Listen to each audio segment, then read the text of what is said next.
Mintai ilmu, mencari ilmu yang bermanfaat. Yang Nabi minta apa? Allahumma inni as'aluka ilman nafi'a, ilmu yang bermanfaat, bukan sekedar ilmu yang banyak semata. Bismillahirrahmanirrahim. Assalamualaikum warahmatullahi wabarakatuh. Alhamdulillah wassalatu wassalamu ala Rasulillah wa ala alihi wa ashabihi wa mawalah wa man tabi'ahum bi ihsanin ila yaumil qiyamah. Ba'd. Hadirin jamaah Masjid Umar bin Khattab yang Allah muliakan, para santri, para asatidzah dan seluruh jamaah sekalian, para pendengar radio Tarbiyah Sunnah Bandung, dan para netizen di mana saja Anda berada. Kita masuki hari kedua di bulan Ramadan tahun ini. Sebagai tasji' itu motivasi, stimulan yang membuat kita ini lebih bersemangat, lebih giat, lebih bersungguh-sungguh di dalam melakukan saum Ramadan. Bahasa Arabnya targhib. Ingin kita sampaikan beberapa faidah dari saum. Kemarin sudah dijelaskan salah satu di antara faidah saum adalah diampuninya dosa-dosa kita. Man shoma ramadhana imanan wa ihtisaban ghufira lahu ma taqaddama min dhanbi. Siapa orang yang saum Ramadan dengan iman dan ihtisab, akan diampuni semua dosanya yang telah lalu. Hadis itu sahih riwayat Bukhari dan Muslim. Dari Abu Hurairah radhiyallahu an berkata Rasul alaihi salatu wassalam, as-salawatul khams wal jumu'ah ila jumu'ah wal ramadan ila ramadan mukaffiratun lima bainahunna idza ijtunibatil kabair. Salat yang 5 waktu, Jumat ke Jumat, Ramadan ke Ramadan, itu menghapus dosa-dosa di antara ibadah-ibadah tadi. Ramadan kita sekarang ini menghapus dosa yang kita lakukan sejak Ramadan tahun lalu sampai tahun sekarang. Begitulah seterusnya. Kenapa di dalam saum ini menggugurkan dosa? Pertama, karena saum itu kebaikan, al-hasanat. Setiap kebaikan, al-hasanat, menggugurkan dosa. Innal hasanati yudhibnas sayyi'at. Kebaikan-kebaikan itu menghapus dosa-dosa. Kedua, di dalam saum terkandung masyaqqah. Masyaqqah itu penderitaan, pengorbanan. Ada lapar, ada haus, ada lemas, ada banyak penderitaan lain selama saum di bulan Ramadan. Dan seluruh penderitaan, apalagi penderitaan itu lahir dari ibadah, itu menggugurkan dosa. Semakin menderita, semakin banyak dosa yang gugur dari diri kita. Yang ketiganya, selama saum kita ini didoakan ampunan oleh para malaikat. Selama saum, malaikat ini mendoakan, Allahumma gfir lahum, Allahumma arhamhum. Ya Allah ampuni mereka, Ya Allah rahmati mereka. Begitu terus. Dan doa malaikat ini pasti dikabulkan oleh Allah Azza wa Jalla. Sedangkan dihapuskannya dosa berarti selamatnya orang itu dari api neraka. Karena penyebab orang diazab adalah dosa. Begitu dosa dihapus, maka ancaman neraka pun di-cancel. Makanya saum ini disebut menjauhkan pelaku dari saum tersebut dari api neraka. Ma min abdin yasumu yawman fi sabilillah illa ba'adallahu bidzalika wajhahu anin nari sab'ina kharifa. Tak ada seorang pun hamba yang saum sehari saja di jalan Allah, kecuali Allah akan jauhkan wajah orang itu dari api neraka sejauh 70 tahun perjalanan. Dalam riwayat lain, man shoma yauman fi sabilillah ja'alallahu bainahu wa bainan nar khandaqan kama bainas sama'i wal ardh. Siapa yang saum sehari saja, Allah akan menjauhkan, Allah akan membuat parit yang memisahkan antara orang itu dari api neraka sejauh jarak langit dan bumi. Dan banyak lagi keterangan lain yang menjelaskan bahwa saum itu bisa menyelamatkan dari api neraka. Tak heran kalau saum itu disebut dengan sebutan junnah. Apa itu junnah? Junnah itu tameng perisai dari api neraka. As-saumu junnatun yastajinnu bihil amdu minan nar. Saum itu perisai, pelindung. Seseorang melindungi dirinya dengan saum itu dari api neraka. Inilah faidah yang pertama dari saum. Kedua, saum juga menjadi syafaat bagi para pelakunya pada hari kiamat. Apa itu syafaat? Secara mudah, syafaat itu penolong. Secara bahasa yang menggenapkan. Tadinya kurang, diberi syafaat jadi full, jadi pas. Tadinya ganjil, diberi syafaat jadi genap. Tadinya orang itu harusnya celaka, masuk neraka. Tapi dapat syafaat, dia selamat dari api neraka. Atau ada syafaat, tadinya dia itu di surga, tapi levelnya di bawah. Dapat syafaat terkatrol naik ke tingkat yang lebih tinggi. Jadi fungsi syafaat itu banyak.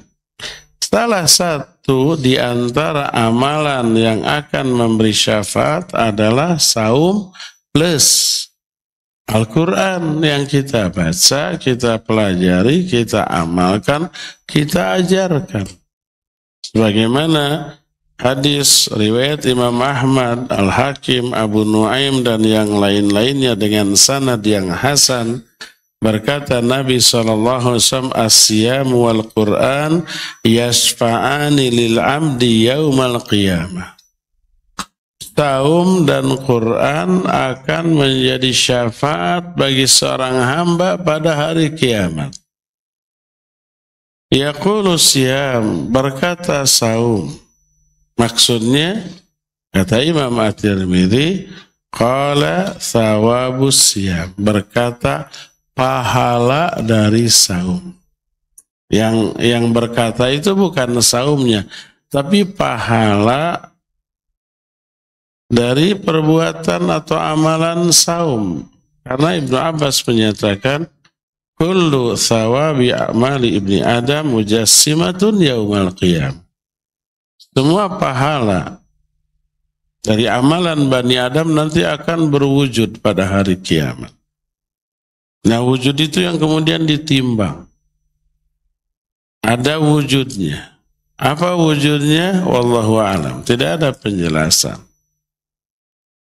Nah, termasuk pahala saum dan wujud dari pahala ini bisa bicara. Berkata pahala dari saum Rabbi mana'tuhu ta'am wa syahwat fasyafi'ni fi. Ya Allah, aku telah menghalangi orang itu dari makan, dari minum, dari syahwat. 3 hal yang kita jauhi selama saum. Makan, minum, syahwat. Terhalang kita dari makan, minum, dan syahwat. Tapi selama siangnya aja sampai maghrib. Pada maghrib bebas lagi. Nah, tapi lumayan ada pengorbanan sepanjang siang sehari jeput diisuk jedur nepikeun ka sore jeder. Kita menghindari makan, minum, dan syahwat. Maka pahala dari saum, ya Allah, aku menghalangi orang ini dari makan, minum, syahwat. Jadikan aku sebagai syafaat bagi orang ini. Terus wa yaqulul Quran, berkata Al-Quran. Maksudnya kata Imam At-Tirmidzi, yaqulu thawabu qiraatihi. Berkata pahala dari bacaan Al-Quran. Bukan Qurannya itu sendiri yang berbicara. Tapi pahala dari amalan membaca Al-Quran. Pahala bacaan Quran berkata, Rabbi mana'tuhun naum bil-laili fasya'fini fihi. Ya Allah, aku menghalangi orang ini dari tidur semalaman. Orang ini enggak tidur karena membaca Al-Quran. Maka jadikan aku syafaat bagi orang ini, fayashfa'an. Maka kedua-duanya memberi syafaat. Saum memberi syafaat, bacaan Quran juga memberi syafaat. Maka gabungkan 2 ini. Lagi saum baca Quran. Siangnya, malamnya. Di semua waktu luang, sebenarnya membaca Al-Quran tidak boleh menunggu waktu luang. Tapi harus diluangkan waktu untuk membaca Al-Quran. Kalau terlalu sibuk, nggak ada waktu luangnya, apakah tidak akan baca Quran gitu? Harus diluangkan. Seringkali karena capek aktivitas, kerja, kegiatan, pas ada waktu luang, lebih baik rebahan. Lebih baik istirahat. Lebih baik browsing. Lebih baik macam-macam, ya enggak? Jadi harus diluangkan waktu untuk membaca Al-Quranul Karim. Apalagi disandingkan, digabungkan dengan saum. Kedua-duanya akan memberi syafaat kepada para pelaku. Ini faidah yang keduanya. Faidah yang ketiga dari saum adalah selama saum doanya ini akan dikabul oleh Allah Azza wa Jalla. Bayangkan 13,5 jam dari mulai azan subuh sampai maghrib. Kira-kira 13,5 jam lah. Mulai kita umpamanya jam 4:30 sampai jam 6. Atau sekarang lebih ya, hampir 6:30 ya, hampir 14 jam. Selama itu doa kita dikabul oleh Allah. Sebagaimana sabda Rasul sallallahu alaihi wasallam dalam hadis yang diriwayatkan oleh Imam Al-Bazzar, Imam Ahmad, dan yang lain-lain dengan sanad yang sahih. Hadis ini diterima dari Amr bin Murrah al-Juhani radhiyallahu an, kata dia, jaa rajulun ilan Nabi alaihi salatu wassalam. Bukan itu. Nabi SAW bersabda, inna lillahi fi kulli yaumin wa laylatin utuqa'a minan nar fi syahri Ramadan. Wa inna likulli muslimin da'watan yad'u biha fayustajabulah. Sesungguhnya Allah setiap hari dan setiap malam, siangnya dan malamnya, membebaskan beberapa orang hamba dari api neraka. Di bulan Ramadan setiap hari Allah menentukan si fulan nanti akan terbebas dari neraka, si fulan, si fulan, si fulan. Siapa orang ini? Orang-orang yang sungguh-sungguh dalam melakukan ibadah di bulan Ramadan. Dijamin dibebaskan. Terus setiap muslim selama saumnya punya doa yang apabila mereka berdoa selama saumnya maka akan diijabah oleh Allah Azza wa Jalla. Karena itulah maka perbanyak doa selama saum. Dari mulai kapan? Ya mulai selesai sholat subuh. Lagi apapun kita berdoalah. Ibu-ibu lagi ngiris bawang di dapur daripada ngecebrok tidak karuan. Silakan ngiris bawang sambil berdoa, sambil nyapu, sambil ngepel, dan seterusnya. Maka akan diijabah oleh Allah Azza wa Jalla. Selain diijabah, doa itu menghapus dosa. Diijabah atau tidak itu doa, dengan berdoa saja sudah Allah ampuni dosa. Siapa yang menjamin itu? Allah. Dalam salah satu hadis qudsi, Allah Azza wa Jalla berfirman, Ya ibna Adam, ma da'autani wa rajautani ghafartu laka ala ma kana fika wala ubali. Hai Bani Adam, selama kamu berdoa kepadaku dan berharap kepadaku, aku akan ampuni dosa kamu. Apapun dosa yang ada pada diri kamu dan aku tidak peduli. Komitmen Allah kepada orang yang berdoa dan berharap kepada Allah. Diampuni dosanya. Makanya doa itu mau diijabah mau tidak, itu sudah menguntungkan kita. Pertama, berpahala karena melaksanakan perintah Allah untuk berdoa. Ud'uni astajib lakum. Berdoa kalian kepadaku, aku akan ijabah. Ini perintah dari Allah. Kita laksanakan, dapat pahala. Gugur juga dosa. Karena doa adalah ibadah, semua ibadah selain melahirkan pahala juga menghapus dosa. Apalagi Allah mengumumkan, hai Bani Adam, selama kamu berdoa kepadaku, aku ampuni dosamu. Apapun dosa yang ada pada dirimu dan aku tidak peduli. Terus yang keduanya, selain dapat pahala dan juga menggugurkan dosa, doa itu mendekatkan diri kita kepada Allah lebih dekat dibanding sebelumnya. Apalagi kalau doa itu diijabah, keuntungannya bertambah lebih banyak lagi. Makanya Umar bin Khattab radhiyallahu anhu menyatakan, aku tidak takut doaku itu tidak dikabul oleh Allah.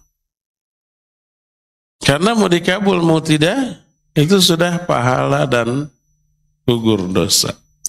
Yang aku takutkan adalah Allah tidak memberi hidayah kepadaku untuk berdoa, lalu aku tidak berdoa. Yang ditakutkan itu lalainya kita dari berdoa, bukan tidak dikabulkannya doa. Nah, apalagi bulan Ramadan lah bulan diijabahnya doa.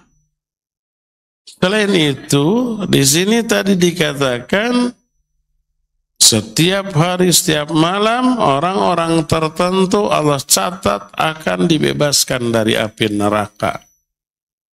Makna dibebaskan dari api neraka berkaitan dengan apa? Dengan penghapusan dosa tadi. Orang yang saumnya sungguh-sungguh. Selama saumnya dia menjauhi semua perkara yang haram. Melakukan semua yang diperintahkan. Selama saumnya sholatnya terjaga. Selama saumnya mulutnya terjaga. Amal perbuatannya terjaga dari semua yang diharamkan. Maka yang seperti itu yang Allah catat, orang ini bebas dari api neraka. Orang ini bebas dari api neraka. Tiap hari, sehari semalam begitu. Banyak orang-orang yang Allah bebaskan dari api neraka. Inilah faedah yang ketiga. Keempatnya, orang yang saum ini oleh Allah Azza wa Jalla akan dimasukkan ke dalam golongan siddiqin dan syuhada. Dua kelompok orang yang oleh Allah dikatakan sudah berada di atas siratal mustaqim. Kita kan sehari semalam minimal 17 kali berdoa ihdinas siratal mustaqim dalam sholat. Ya Allah, tunjukkan kami ke siratal mustaqim. Apa itu siratal mustaqim? Oleh Allah diterangkan siratal ladzina an'amta alaihim. Jalan siratal mustaqim, jalan yang lurus itu adalah jalan hidup orang-orang yang telah engkau beri nikmat. Itulah siratal mustaqim. Siapa orang yang telah diberi nikmat? Para nabi, para solihin, para syuhada, para siddiqin, para solihin. Sebagaimana firman Allah, "Wa may yuti'illaha wa rasulahu fa ulaika ma'al ladzina an'ama Allahu 'alaihim minan nabiyyina was-siddiqina wasyuhada'i was-solihin." Siapa orang yang taat kepada Allah dan Rasulnya, mereka akan Allah golongkan dengan orang-orang yang telah Allah beri nikmat di kalangan para nabi, para siddiqin, para syuhada, dan para solihin. Jadi 4 golongan yang oleh Allah dikatakan sudah Allah beri nikmat.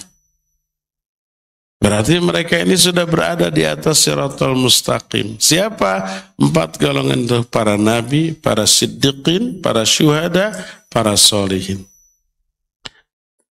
Nah, salah satu penyebab orang masuk ke dalam golongan siddiqin dan syuhada adalah orang yang menjaga saumnya. Sebagaimana tadi hadis dari Amr bin Murrah al-Juhani radhiyallahu anhu. Dia berkata, "Ja'a rajulun ilan Nabi alaihi salatu wassalam." Ada seorang laki-laki datang kepada Nabi sallallahu alaihi wasallam. Faqala, lalu dia berkata, "Ya Rasulullah, ara'aita in syahidtu an la ilaha illallah wa annaka Rasulullah wa salaitul khamas wa adaitu zakah wa sumtu Ramadan wa qumtuhu famimman ana?" Wahai Rasulullah, bagaimana pendapatmu kalau aku bersyahadat la ilaha illallah, bersyahadat engkau adalah utusan Allah, lalu aku melakukan sholat yang 5 waktu, aku tunaikan zakatku, aku saum Ramadan dan melakukan qiyam Ramadan. Siangnya saum Ramadan, malamnya qiyam Ramadan, tarawih. Famimman ana? Termasuk golongan manakah aku? Dijawab oleh Nabi SAW, minas siddiqina wasyuhada. Kamu termasuk orang-orang siddiqin dan syuhada. Siddiqin dan syuhada adalah orang yang syahadat la ilaha illallah dan Muhammad Rasulullah, memelihara salat yang 5 waktu, menunaikan zakat, dan saum Ramadan 4. Loh, hajinya mana? Waktu Nabi SAW mengatakan ini, haji belum diwajibkan. Belum turun perintah haji. Jadi hanya 4 ini. Kalau sekarang sudah turun haji, ya wajib haji bagi yang mampu. Menjaga rukun Islam ini masuk ke dalam siddiqin wasyuhada. Makanya kalau ada orang saum rajin, bukan hanya yang fardu, yang sunnah juga dilakukan, tapi sholat tidak. itu sama saja dengan membangun bangunan tanpa fondasi. Walaupun umpamanya tiangnya kuat, sama dengan membangun bangunan tanpa tiang, fondasinya syahadat la ilaha illallah. Tiangnya ini sholat, saumnya ini ya dinding-dindingnya, atapnya, dan seterusnya. Nah sekarang membangun bangunan, ada fondasi, nggak ada tiang, itu dinding-dindingnya nempel di mana? Itu atapnya disangganya di mana? Jangankan tidak ada tiang, tapi tiangnya pakai kayu, bayangkan. Kayunya kayu albasiah lagi. Sedangkan atapnya di beton. Tidak di beton aja, kalau hanya kayu albasiah, nggak akan mampu nahan beban atap. Ambruk. Itu ada tiang, tapi tiangnya lemah. Apalagi tanpa tiang. Sungguh sayang orang rajin saum sampai yang sunnah, sholatnya ditinggalkan. Percuma enggak? Tidak percuma sama sekali, tapi belum menyelamatkan dia. Kalau dia melakukan saum Ramadan, dia terbebas dari dosa karena meninggalkan saum, terbebas karena dia melaksanakan. Tapi selama saumnya dia tinggalkan sholat, rusak itu saumnya. Karena kejahatan terbesar yang dilakukan oleh manusia adalah jahat kepada Allah. Salah satu perbuatan jahat kepada Allah, tidak menunaikan hak Allah. Untuk apa? Untuk menyembahnya dalam bentuk sholat. Sekarang karyawan umpamanya sebuah perusahaan digaji, dikontrak, tapi tidak ditunaikan hak pemilik perusahaan itu. Atau ditunaikan tapi asal-asal. Harusnya jam 8 datang, ini jam 12 baru datang. Harusnya jam 4 pulang, jam 2 sudah pulang. Terus ngapain di kantornya? Main game. Ditunaikan tapi nggak benar. Itu aja sudah dipecat oleh owner perusahaan. Apalagi tidak datang sama sekali, tidak bekerja.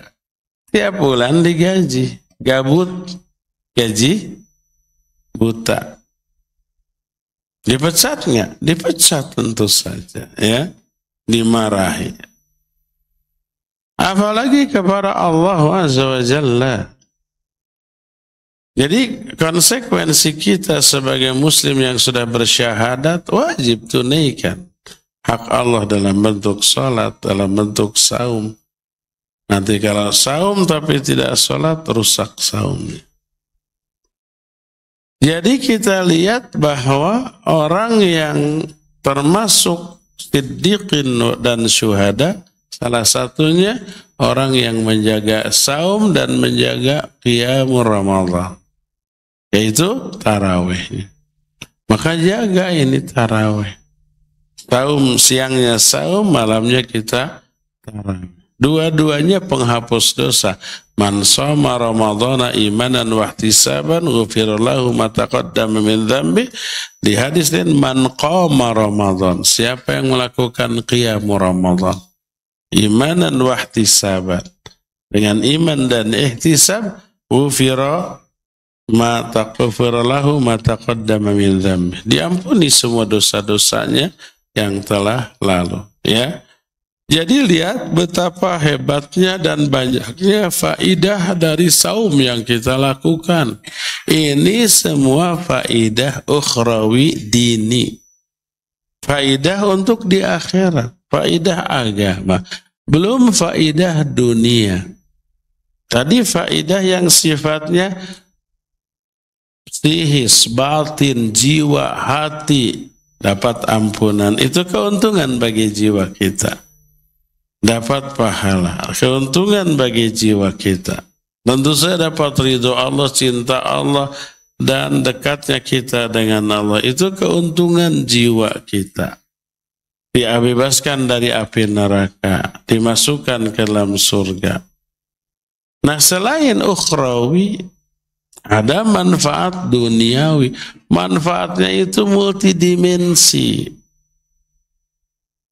Pertama, manfaat dari aspek kesehatan. Saum ini sehat. Saum itu detoksinasi. Saum itu membuang apa? Racun-racun, sampah-sampah, lemak, gula yang menumpuk dibuang. Kedua, mengistirahatkan organ-organ pencernaan.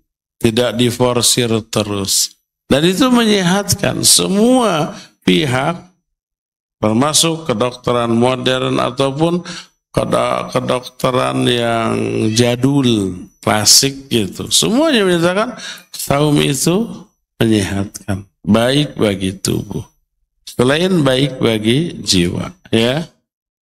Terus efeknya berat badan bisa turun, dan seterusnya dan seterusnya. Itu dari aspek kesehatan.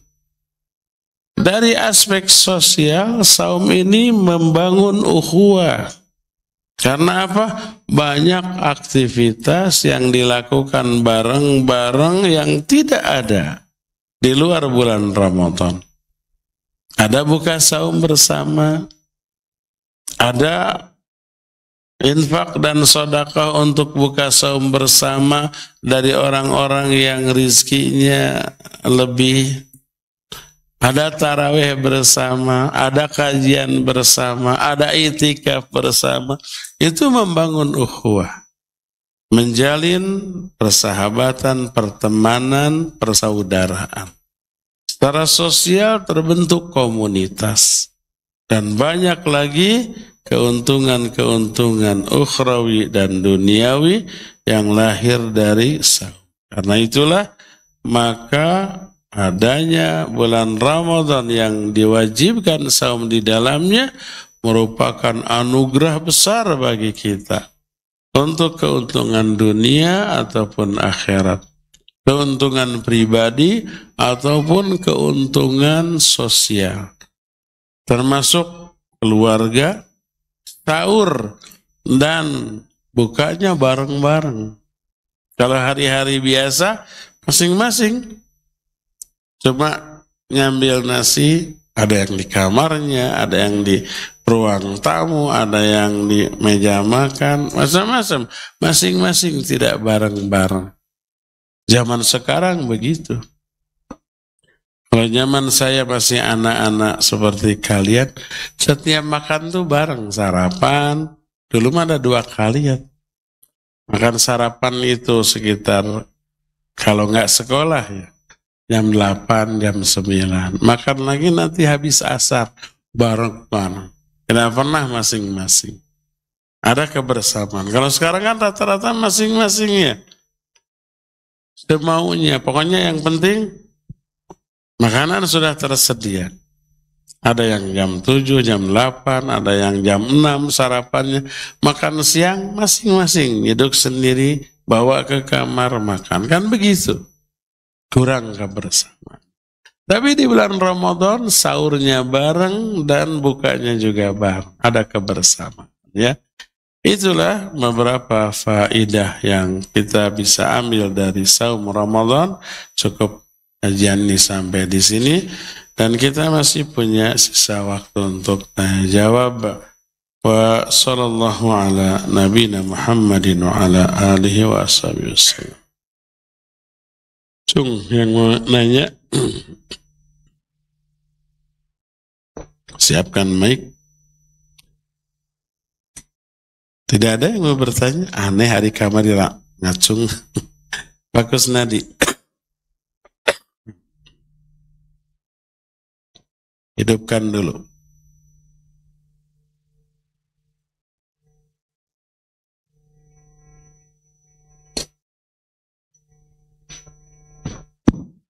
Bismillah.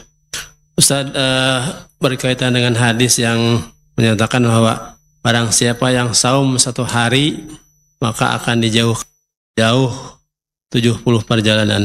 Apakah itu hanya saum di bulan Ramadan? Itu aja Ustaz. Iya. Saum tersebut umum, makanya disebut sauman. Dengan mufrad dan nakirah. Mufrad dan nakirah. Nakirah itu maknanya dengan tanwin.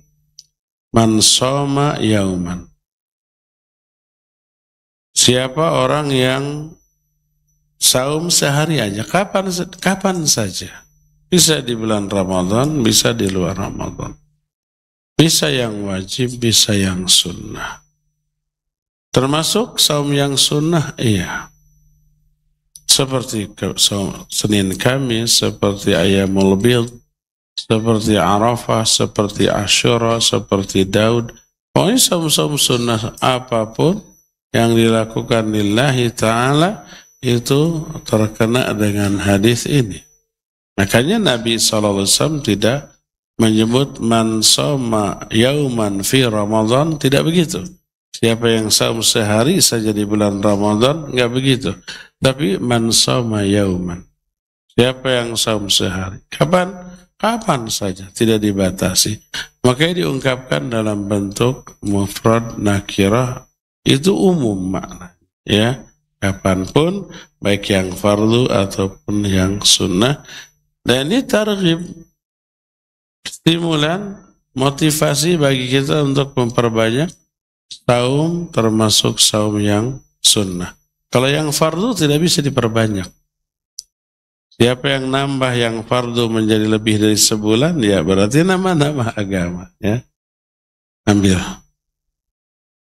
Jadi yang sunnah ya bisa diperbanyak.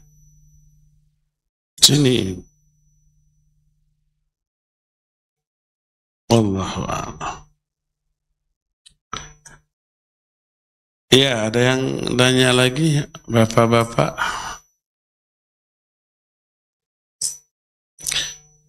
Ada pertanyaan dari emak-emak. Assalamualaikum Pak Ustaz. Waalaikumsalam. Apakah muntah membatalkan saum? Bisa batal, bisa tidak. Tergantung apa? Disengaja atau tidak. Kalau tidak disengaja, muntahnya umpamanya karena mabuk kendaraan.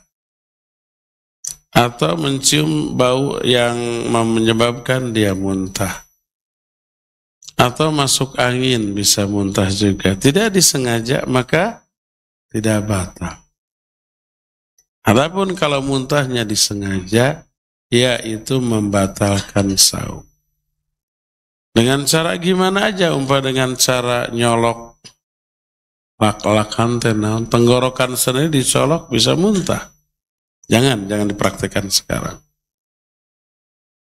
Atau dengan umpamanya mencium aroma tertentu agar sengaja muntah. Kalau disengaja muntah, batal. Tapi kalau muntah tidak disengaja, maka tidak batal. Seperti contoh umpamanya orang yang batuk berdahak. Kadang-kadang dahaknya nyelak, pas dibatukan, oh ada muntah. Tidak disengaja. Dia juga tidak ingin muntah. Maka tidak batal. Kalau muntahnya tidak disengaja, adapun yang disengaja maka itu batal. Nanti aspek fikih Ramadan, apa yang membatalkan yang tidak, kita akan bahas di hari-hari yang akan datang, insya Allah. Ada lagi? Mana mic Pak Yusuf?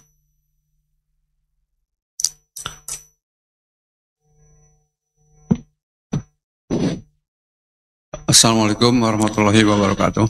Waalaikumsalam. Ini kaitan dengan saum Daud, Ustaz. Katanya ini, tapi saya belum pernah dengar.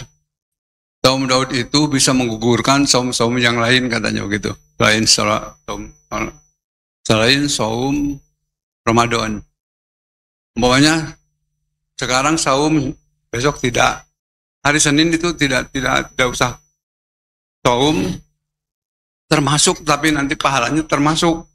saum sekalipun tidak saum, tapi termasuk saum Senin katanya gitu. Terus hari Ayyamul Bid, pokoknya semuanya bisa menggugurkan saum-saum sunat yang lain katanya. Seperti itu, apakah betul atau tidak ya? Terima kasih. Iya. Barakallahu fiik. Saum sunnah disebut ada berapa jenis? Ada saum Daud, Senin Kamis, Ayyamul Bid. Disebut saum yang mukhayyar. Mukhayyar itu pilihan, boleh kita pilih. Boleh pilih Senin Kamis atau ingin lebih baik dari itu yaitu saum Daud. Kalau saum Daud otomatis tidak Senin Kamis. Kalau umpamanya Ahad saum, Seninnya tidak. Selasa saum, Rabunya tidak. Kamisnya saum, Jumatnya tidak. Begitu seterusnya. Antara Senin Kamis dan Daud mukhayyar. Adapun pernyataan bahwa saum Daud itu menggugurkan saum-saum sunat yang lain, tidak ada keterangan itu. Makanya kalau ada orang yang saum Daud lalu masuk ke hari Ayyamul Bid, dia boleh Ayyamul Bid. Umpamanya tanggal 12 itu dia giliran saum. Tapi tanggal 13, 14, 15 ada Ayyamul Bid. Lalu dia saum dulu Ayyamul Bid. Setelah selesai tanggal 16-nya mulai lagi saum Daud lagi.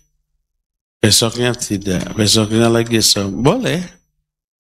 Tidak gugur sunnahnya Ayyamul Bid. Demikian juga umpamanya Arafah. Pas tanggal 8 dia giliran saum Daud. Tanggal 9-nya saum Arafah. Lalu dia saum. Dengan niat bukan saum Daud tapi saum Arafah, karena Arafah itu saumnya menghapuskan dosa berapa tahun? 2 tahun. Setahun yang lalu dan setahun yang akan datang. Sayang. Akhirnya tanggal 8 dia saum, tanggal 9 saum Arafah, 8-nya saum Daud. Tanggal 10-nya haram saum. Kenapa? Itu Idul Adha. 10, 11, 12, 13 nggak boleh. Semua saum stop. Senin Kamis Daud kalau sudah 4 hari, tanggal 10 sampai tanggal 13 haram saum. Tanggal 10 Dzulhijjah hari apa?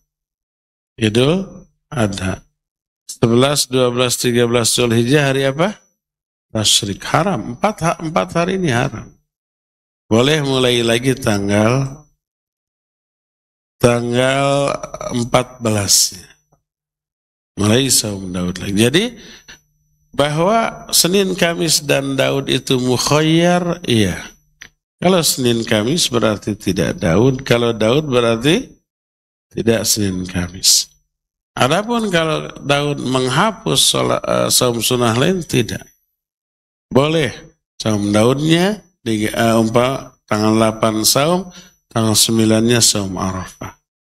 Atau tanggal bulan Muharram umpamanya tanggal 9 kegiliran saum, tanggal 10-nya hari Asyura saum lagi. Tapi bukan Daud, tapi Asyura. Nah tanggal 11-nya Daud lagi. Boleh, ya. Wallahu a'lam bishawab.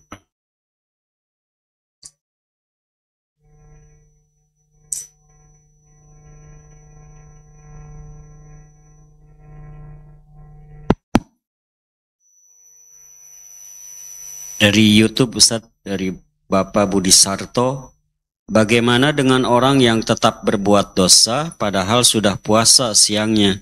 Kemudian bagaimana supaya keinginan tersebut dapat ditekan? Dosanya siang apa malam? Kenapa? Dosanya siang apa malam? Tidak disebutkan Ustadz, tapi tetap berbuat dosa. Iya. Kalau selama saum dia jaga dirinya dari dosa, dia saum juga menjauhi dosa maksiat. Pas buka, malamnya langsung berbuat dosa. Malamnya beroperasi untuk lebaran, nggak bangsat. atau nyopet, atau bergibah, atau nonton dangdut dengan aurat yang terbuka, dengan gerakan yang erotis. Nonton dangdut dosa enggak? Pisan. Bukan hanya dosa ya. Ya nyanyi lagu dan musiknya, ya ada auratnya, ya ada gerakan erotisnya dan seterusnya. Berbuat dosa, padahal siangnya itu sudah menjauhi dosa. Dia tahu kalau saumnya itu disertai gibah, disertai dosa, rusak. Makanya dia tahan. Nanti aja pas buka berdosanya. Itu sama dengan orang sudah mandi, pakai baju bersih, pakai parfum, kemudian masuk ke sawah, guling-guling di lumpur. Sayang nggak tuh? Sayang lah. Sudah mandi, sudah bersih, sudah pakai pakaian bersih, sudah pakai parfum, atau kotor lagi dan bau lagi. Harus dicucinya juga. Wah itu. Kayaknya pakaian yang putih masuk lumpur itu direndam 1 bulan juga belum tentu putih seperti biasa ya.